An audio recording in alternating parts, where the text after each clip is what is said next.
Olá a todos, estamos então no nosso último dia, o dia 42 de uma vida com propósito. E hoje é sobre a armadilha da aprovação. Ontem a gente falou sobre como a inveja pode ser um problema, mas a aprovação também é um problema. Por quê? Porque a gente pode ficar escravo desse medo de rejeição, esse medo da crítica. Hoje em dia, né, o medo do cancelamento, como se diz, né? E isso deve ser superado. A gente tem que superar esse tipo de medo para nos desenvolvermos nossos propósitos. Isso é muito importante. Porque a gente está aqui para viver o que Deus planejou para nós e não para viver em função da aprovação dos outros, né? Então, primeiro, viver nessa busca por aprovação dos outros pode me gerar um problema de fazer com que as outras pessoas me desviem da vontade de Deus. Porque se o que os outros acham é mais importante do que o que Deus acha, eu paro de fazer o que Deus quer, a vontade dele revelada na palavra, e começo a fazer o que os outros querem. E isso vai me desviando da vontade de Deus. Também, a busca por aprovação impede minha fé de crescer, porque eu não confio em Deus. Eu fico sempre com medo do que os outros vão dizer, se os outros vão aprovar o que eu faço. E aí eu não exerço minha confiança em Deus. Eu não deposito minha confiança nele, porque eu fico pensando mais nos outros do que nele. Também, ceder à pressão dos outros faz a gente pecar de várias formas diferentes, né? Porque esse contágio social pode nos levar para caminhos ruins.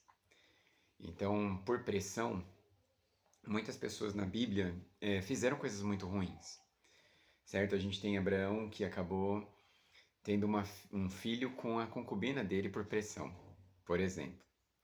Sansão acabou colocando tudo a perder por pressão.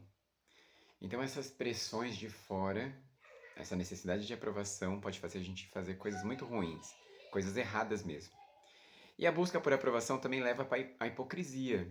A gente está sempre fingindo ser o que é agradável aos outros em cada ambiente, em cada grupo de convívio. Porque a gente quer agradar. Então a gente vai criando papéis superficiais, hipócritas, e a gente vai fingindo. E isso é muito ruim, despende muita energia à toa. Buscar essa aprovação também silencia a mensagem do Evangelho na minha vida. Porque eu vou ter vergonha de falar do Evangelho, eu vou ter vergonha de falar de Deus, eu vou ter vergonha de manter firme minhas convicções diante dos outros, por medo das críticas, por medo da opinião alheia. Então, eu não posso viver assim. E aí, a verdade é que liberta a gente. A Bíblia diz que conhecereis a verdade e a verdade vos libertará. Então, nós temos aqui 6 verdades para a gente conseguir vencer essa necessidade de aprovação, esse medo de rejeição. A primeira verdade é: nem Deus agrada todas as pessoas. Deus não faz isso, certo? Está jogando dois times, o Palmeiras e o Flamengo, por exemplo. Aí vai ter gente orando pelo Flamengo e gente orando pelo Palmeiras. Deus vai fazer o quê? Deus não vai agradar nenhum dos dois. Deus não está preocupado em nos agradar com relação à vitória de time, por exemplo. Nem Deus faz isso. Por que eu deveria fazer? Por que eu deveria ficar vivendo em função de agradar a todos? Segunda verdade, você não precisa da aprovação dos outros para ser feliz. A gente não precisa disso. Até porque tem pessoas que são impossíveis de agradar mesmo. Você vai viver ali querendo a aprovação daquela pessoa e nunca vai alcançar. Tem muitos pais que fazem isso com os filhos. De sempre exigir, sempre reprovar, e o filho vive essa angústia da necessidade da aprovação. Isso não é assim, não temos que viver assim. Se a pessoa é infeliz, não consegue ser feliz e fica me cobrando, seremos dois infelizes. Então, eu tenho que me libertar disso, eu tenho que me libertar dessa necessidade, dessa aprovação a essas pessoas.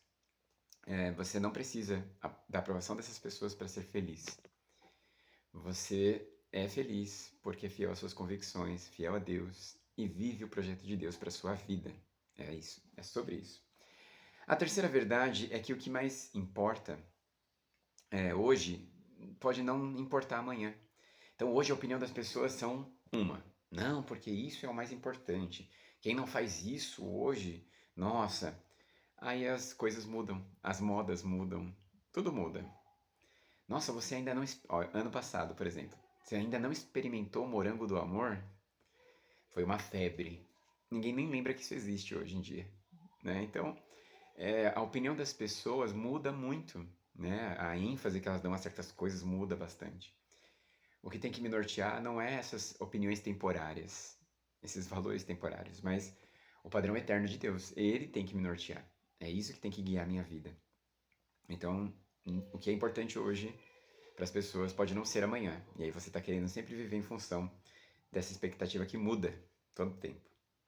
A quarta verdade é que eu só preciso agradar a Deus. Eu não preciso agradar mais ninguém. E aliás, se eu viver em função de agradar uma pessoa mais do que eu agrado a Deus, isso é idolatria. Ele diz que eu não posso colocar ninguém do lado dele, né? Não tomarás para ti nenhum ídolo, nem de coisas do céu, da terra ou debaixo da terra no mar. Ele fala assim. Então, é Deus. Eu tenho que agradar a Ele. É a Ele que eu devo isso.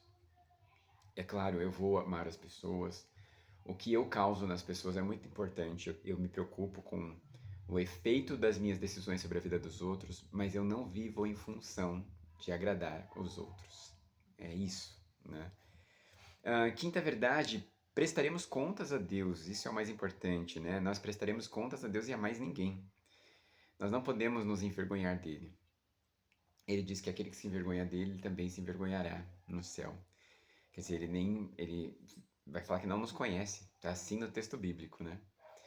E você não vai prestar contas a ninguém a não ser Deus no final da sua vida. É a Deus que você vai dar satisfação do como você viveu aqui. De ter vivido para agradar a Ele e não as pessoas. É a Ele que você vai ter que prestar essas contas. E a sexta verdade é que Jesus me moldou para que eu fosse eu mesmo e não o que os outros querem que eu seja. Então Deus me fez para que eu exercitasse meu potencial ao máximo, porque isso vai glorificar a Ele, Ele que me fez. Então eu não tenho que fazer ou ser o que os outros acham que eu tenho que fazer ou ser, mas o que Deus acha. Né? E desenvolver meu potencial em Deus, com as minhas convicções nele. E o versículo de hoje é o Salmo 27:10, que diz assim, ó: Mesmo que meu pai e mãe me abandonem, o Senhor me acolherá. O que isso significa? Não tenha medo da rejeição. As pessoas podem te rejeitar, até os pais e as mães podem rejeitar os filhos. Mas Deus nos acolhe para sempre. Deus nunca nos rejeita. Ele é gracioso e amoroso para sempre. E a pergunta que fica hoje é: que opinião é mais importante para mim? É a de Deus ou a das outras pessoas? Pensa nisso. Então nós encerramos aqui os 42 dias de uma vida com propósito. Foi uma caminhada muito bacana, muito abençoadora. E nos próximos dias eu vou tentar trazer aqui para vocês um resumo, mais ou menos, de tudo que a gente veio conversando e lembrar das aplicações práticas de tudo que a gente vem conversando aqui. E aí a gente vai começar uma nova trajetória com outro assunto, certo? Deus abençoe a todos.